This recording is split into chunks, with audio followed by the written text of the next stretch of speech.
Well, hello, good afternoon, and welcome to the MNC Move the Stairs Friday conversation, where we share brand protection PR strategies for your CBD business and really for any business to tackle some of your biggest public relations challenges. We are so excited to chat with you today. If you're joining us live, please chime in. And if you're joining us after the broadcast on the podcast, we are so glad you're here. Thanks for joining us. Absolutely. Today, we're continuing our February theme of building relationships and your CBD brand protection PR. We're talking to CBD business owners with that and asking that age-old question: who is most important? My mouth is not working today. We'll try that again. Who is most important? Your employees or your customers? And by the end of this episode, you'll learn with just a few steps how to increase your relationship with both. So like we always do, it's going to be broken down into 3 mini conversations. So the first few minutes here, we're going to talk about why building your relationships with your employees is actually the first key to building your relationships with customers. So we may have an answer here. What came first, the chicken or the egg, right? Exactly. Then you're going to find out why it's so important to build and nurture your customer relationships. And then finally, we will deep dive into filling and refilling your trust bottle so that when things change, whether there's a calamity or a crisis, you are going to have brand protection and a little bit of goodwill stored up so that people aren't always going to necessarily jump down your throat. There's going to be a little bit of a leeway there, right, Sarah? Looking for the leeway, man. Guys, if you are joining us live, we want you to jump into this conversation. And here's a little conversation starter for you. Do you sometimes feel like there is so little time in your day to make both employees? Yes is the answer. Everybody out there going, yes, yes, yes. To make both your employees and your customers a priority. You pay your employees, right? Isn't that enough? Well, perhaps not. Of course, you've got to focus on building your customer base. So how are you ever going to find the time to build a relationship with your employees as well? If you have thoughts, comments, questions, other than yes, yes, yes, or chime in with that too, drop them in the comments section. And if you're joining us later, post those questions and comments and we'll talk about it in next week's chat. You know, there's also a free downloadable one sheet with every episode, but I'm not going to tell you what it is until we get into this. So make sure to grab that one sheet on our website once you know what it is. You like that, Tease? At the Move the Stairs blog for this episode. Remember, that's on movethestairs.com. Let's get started. All right, Jordan. All right. So who is more important, your customer or your employees? And we always dig into the data here at MNC for our Friday conversations. And we're going to turn to the Harvard Business Review for an article they published. This was back in April of 2019. So relatively recent data here. And they suggest there's a strong statistical link between employee well-being reported on Glassdoor and customer satisfaction. And this is amongst some of the biggest brands out there in the world today. Think about that.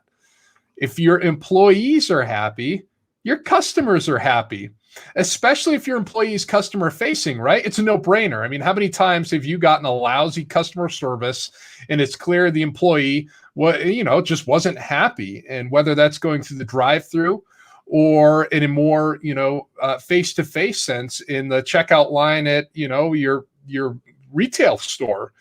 So let's think about what happens when that customer gets lousy service. They might give you another chance, right? But if it's a disgruntled employee, if they quit or they're fired, what do you think that's going to do to your reputation, especially if they put you on blast, either on Google, Facebook, Glassdoor, or any other places that they could do so? It's going to hurt your reputation.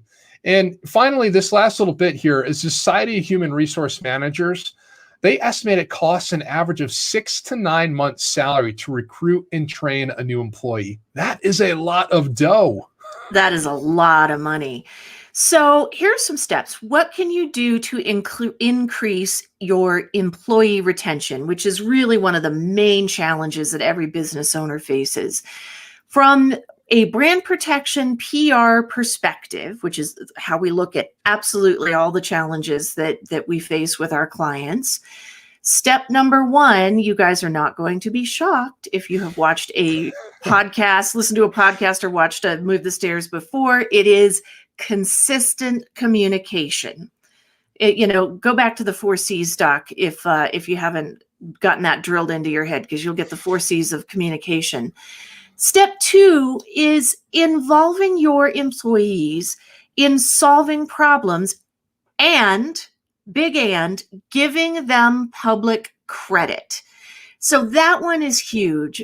I don't know of very many employees who wouldn't be tickled pink to have the boss, the owner, the manager, the supervisor say, so-and-so really solved this big problem for us. We are so grateful. Look at this fantastic solution. She deserves all the credit in the world. You know what? Costs nothing. And think of the goodwill you earn with your employee. Step three, if your company is facing an issue, a crisis, consider the employees' questions, all of the employees' questions about job security and personal security first. Think about why here. If your employees, say there's a big, massive snowstorm and nobody can get to work, are your employees going to get paid? If they're hourly, they're really concerned about their paycheck. If there was some tragic, upsetting situation, how long is the business going to be closed? And are they going to have health care? Are they going to have a paycheck while the business is closed? So solve their questions first about job security and personal security first. And then step four, make sure that your employees know from you what's happening before you hold a news conference. It is a bad look to go out and inform the public at large, the media, whoever else might be involved in a really significant crisis issue before you talk to your employees. Imagine what that looks like when they're mad about it and the reporter says, "Hey, why are you upset?" And you've got an employee going, "Yibber yap, yibber yap. We didn't hear about this first." Not a good look. So those are the 4 steps from a brand protection PR perspective for communicating with your employees. And let me give you an example, because employee communication, especially on that number 4, talking to them before you talk to the media, it says to them, you matter. You are the priority. Not getting it out, our public image, all that is not the priority. You are the priority. And whether it's a contentious situation or a crisis, the fact that if your employees believe that you have their best interests at heart, then they're going to reciprocate that and go the extra mile for you. And I have learned that through years and years of management and coming into situations where employees were not treated well and having to turn that around. So let's look at an example. We work with a number of grocery chains, and they have their union contracts that come up every so many years. And these negotiations can get pretty contentious.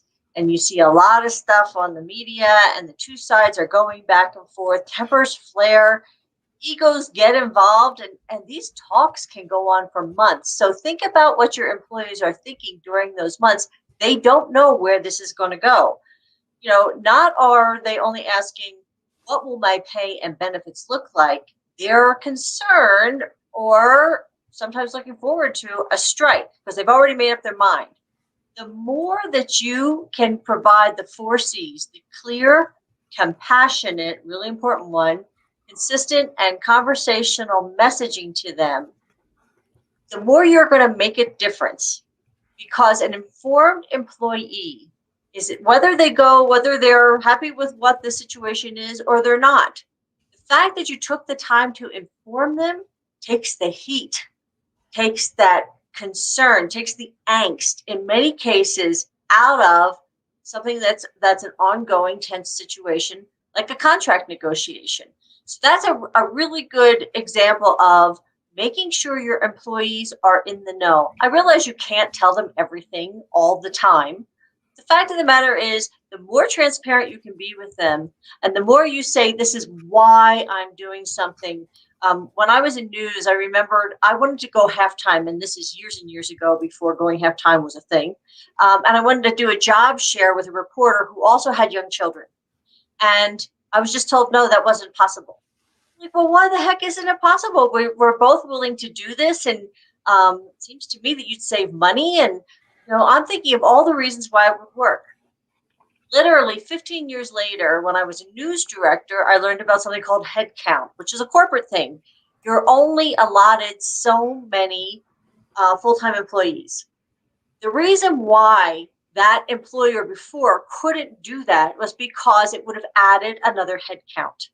And so the point was, had I understood that, whether I agreed with it or not, whether I thought it was stupid or not, it doesn't make any difference. I then would have understood it instead of thinking, well, you just don't want to do this. This is just, you just don't, it's something new. Or is it a male-female thing? What the heck is this?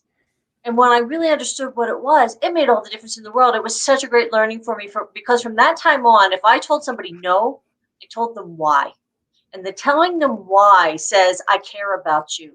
I want you to understand this. I get you may not agree with it. That's not part of the conversation. The conversation is that I care enough to take the time to tell you why. All right, you guys, it is your turn in the comments section. We want you to tell us about a time when you faced a situation where you needed to communicate first to your employees so that they felt valued and stayed with you during a difficult time. If you've got some great examples, we would love to hear those examples. And I guess we get to give away what the downloadable one sheet is for our episode. This one's near and dear to my heart because I use it every day. It's our content calendar organizer. So with this, you're going to be able to find some actionable strategies to help you consistently connect on topics that matter, not only to your employees, but also your customers on social media. And you're going to find that downloadable once we publish this blog live on movethestairs.com. So speaking of which, Diane, what does it mean to move the stairs? Move the stairs means look at whatever life gives you and make the most out of it. And most people whine. If only this, if only that. Oh, if I had this, it would be so much better. Forget all that. You get what you get. You don't throw a fit. I learned that from my kid's kindergarten teacher. I love that line. Anyway, but the key is focus in on what is going on and say, what can I do? What unique creative idea can I come up with? And if you really focus, if you're really intentional about this, it's amazing how much this has made a difference for us in looking at situations and giving the edge both to ourselves as well as to our clients. So whatever you get from life, make the most of it. Lemons to lemonade, you know how that goes. I like lemonade. That's one of my favorites. Not today. It's too cold for today. It is so stinking cold. Oh my gosh, you guys. Here we all are in our sweaters. It's so freezing. So now we've got a better understanding of why employees are number one or should be number one in your communications. But, customers aren't number two. They're sort of 1A. So we use a term, and I think I used it last week, concentric circles of communication. So you know how you throw a pebble in the pond and those circles, in the water are really, really close together at first, and then they get wider and wider as they go out. So, a little bit more time. So right after you are talking to your employees, you need to be talking to your customers. But when you're talking to your employees and your customers, just understand that, it can cost 5 times more to attract a new customer than to nurture an existing customer. That's again, a lot of money. And this is according to a 2018 article in Forbes that also cites, and get this, turn up your headphones, increasing customer retention rates by 5% increases profits by a lot, 25 on the low end to 95% on the high end. Wow. So this is according to research done by Frederick Reichheld of Bain and Company. So that's some pretty useful information there, Sarah. Right. So we know that there is the financial element, but customer retention leads to customer loyalty. And this is a term that we talk about all the time.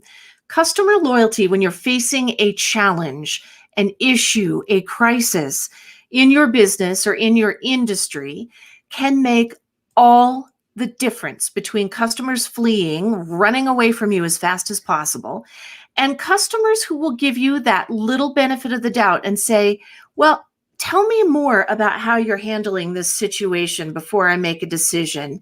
I'd like to hear your side of the story. And that's what when we use the term filling the trust bucket or filling the trust bottle, right? It's like a deposit in a bank.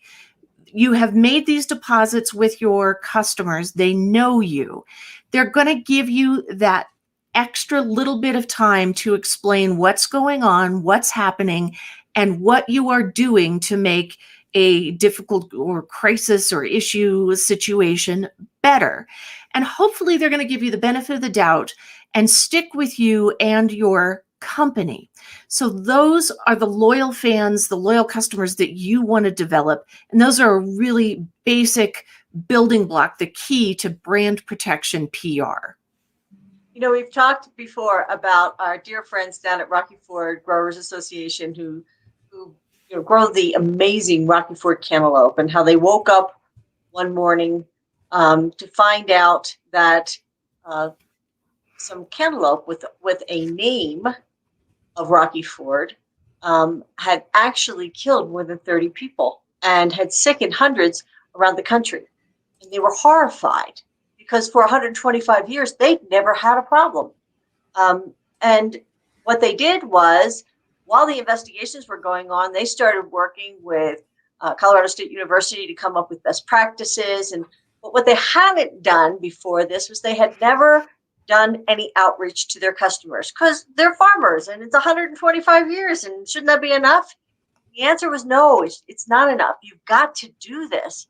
Turns out they had nothing to do with this listeria outbreak, this deadly listeria outbreak. And so we were brought in to rebuild that brand. And what they truly learned was that not only do you have to work like heck to get your brand back after something like that happens, which could easily happen in the CBD industry with all the different people that are out there and all the different research that's coming in, but that you also have to already have some deposit in that bank. You have to have filled that trust bottle in some way, and that you have to keep going. So we've been working with them now for 9 years and reinforcing how amazing they are, what they do, how seriously they take safety. The same thing is true for your business, that it's so important when you're building that customer loyalty. It's not just about how good your product is. It's about having a real relationship with those customers and talking about how much you care about them and how much you want to educate them and keep them up to date on the latest in CBD. All those are filling that trust bottle so that when something does come down the pipe that's negative, they're going to come to you and say, give us the scoop on what's going on because you have credibility. And that's what this is all about. So we want you to chime into the conversation here. Tell us about a time when you faced an issue, whether it was minor or larger, but you had a customer stand by you. You dipped into that trust bucket and they came through, or maybe they left for a short while, but came back. If you have an anecdote like that, a success story of your trust bucket, if you will, we'd love to hear it. Be sure to post that into the comments section. And Sarah, take us home here. Topic 3. Well, absolutely. Now, first, really quick, I want to look ahead to next week. Do you guys know it's Valentine's Day this weekend? Jordan My does. husband knows. I can tell you that. My husband definitely knows. If I knows. don't He's or I didn't, I engaged. wouldn't be here next Friday. Right. So Valentine's Day is about relationships, and that's why we are talking about relationships all throughout February. Now, next week, so we've talked about building relationships with your customers, with your employees. Next week, we are going to talk about building relationships with the media. And that is one that I think a lot of people struggle with, and they think, I just don't even know how to do it. And I send this stuff out, and I send them these great stories about my business or my new product or whatever, and nobody ever wants to talk about it. Well, you kind of got it a little bit backwards there, and we're going to go into that next week and give you some really great details. If you have any questions about that, please feel free to post them, and we'll work those into next week's conversation. I'm so cold I can't even talk. I just want to add to that for a minute. I worked with a news director this week who had a PR person that he happened to be mentoring, and he didn't know a lot about PR, and he asked me if I would jump on the call. And I talked to her so much about building relationships with the media, how important that is, that they're as important as any customer or client you have. And I watched his face as I was saying it, because I don't think many news people get that people do care, especially right now. And so you have a great opportunity there to really build those relationships and make a difference in what you're pitching and become a thought leader and all that. So I really hope you join us next week, because I think it's going to be an amazing discussion. Okay, so now we know why we need to prioritize our employee relationships, which will flow right into building our customer relationships, which is one of the keys to CBD brand protection. So Jordan, what do we need to do? Well, I think looking at this and just outlining 5 ways you can do it to work on those relationships. And one, it's something you have heard us beat this drum over and over and over again, and that's consistently communicating with your employees. This could start with something as easy as, I don't know, a closed employee group on Facebook, or maybe another platform like WhatsApp. You could post a video from leadership once a week, trying to rile up the troops and keep morale high. I got to tell you, when I was in news and we got donuts on Fridays, morale went through the roof. Okay. Food, Gordon, you don't know how much money I spent on food when I was a news director to keep things going. You bet. I totally believe it. Just make sure that video you post isn't of you eating food, because that might do the opposite. Oh, these donuts are great. Too bad for you weekend people. Yeah, right. Exactly. You could have a contest. Think about how fun contests are to get engagement from employee. Really what you want to do with this group is make that sense of camaraderie, so that people who work for you and work with you, they have fun and they look forward to going to work. And, utilizing social media, especially with a lot of us working from home, is a great way to, keep people together, and not necessarily, brushing your hands or inviting people into the office if they're not feeling comfortable. And if you can spend at least an hour a week developing content, and, if you check into that free downloadable, come up with some buckets, as we call it. And really quick buckets are just different topic areas that you may assign to a day, or a monthly theme that involves those buckets. It's a really good way to make sure that you're consistently engaging with your employees throughout that social media group.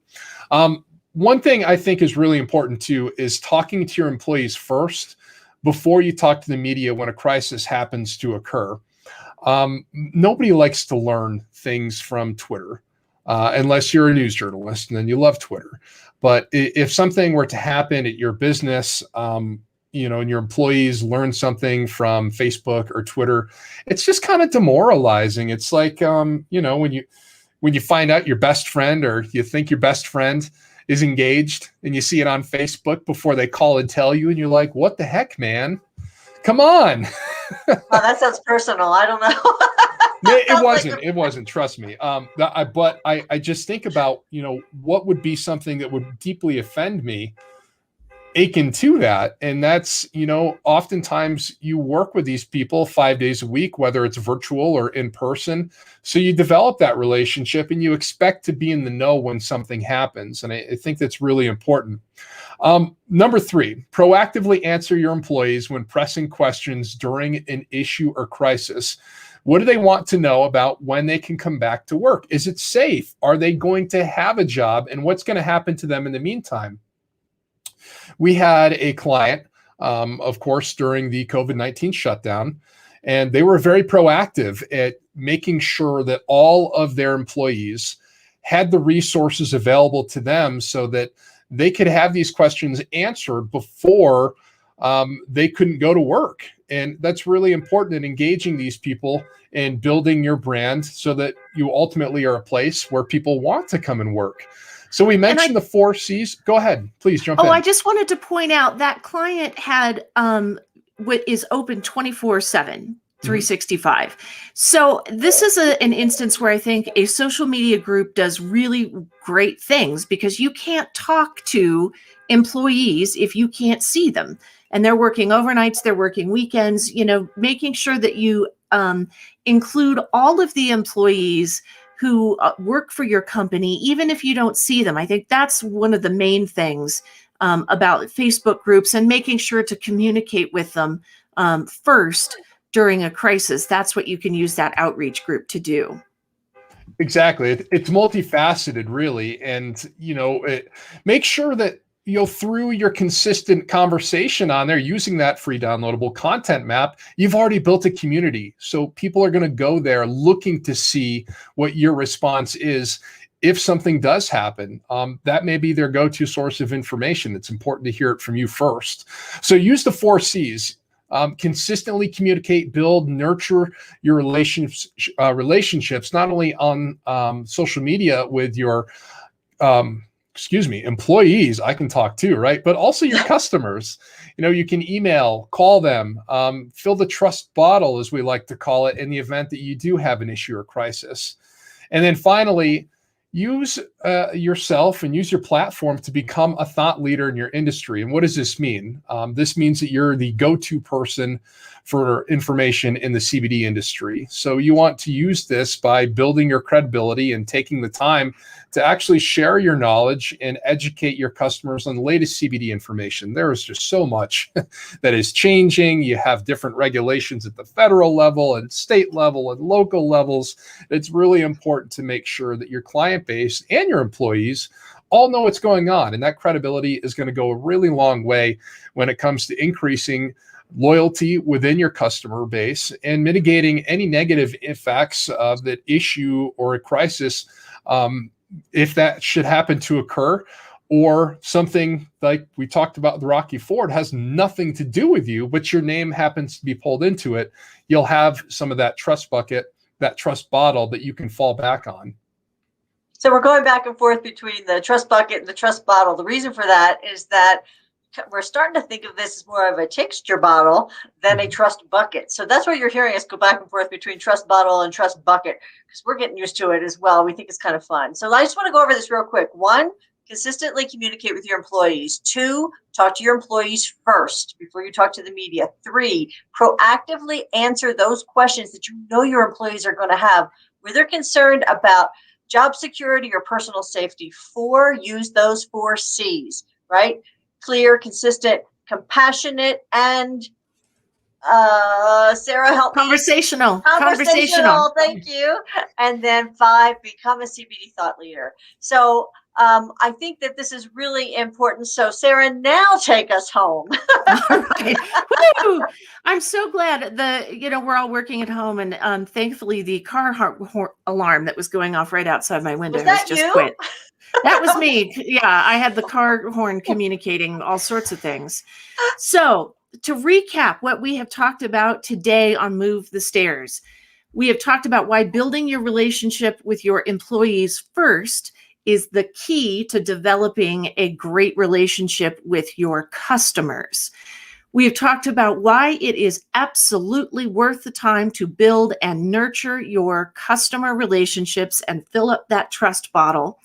And finally, we gave you 5 tips, count them, 5 tips to fill that trust bottle so that when an event, a big change, a calamity, good heavens, a crisis hits you, you have developed a reservoir of brand protection PR to be able to draw from in your trust bottle that you have built up over time. So thank you so much for joining us for this week's Move the Stairs episode.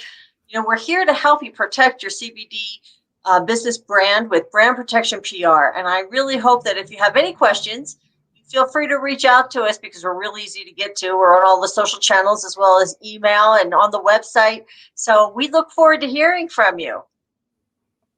We'll see you next week. And if you like what you hear, be sure to rate and review the podcast. And if you have any feedback, feel free to send us an email or drop us a line on Facebook. Take care, everybody.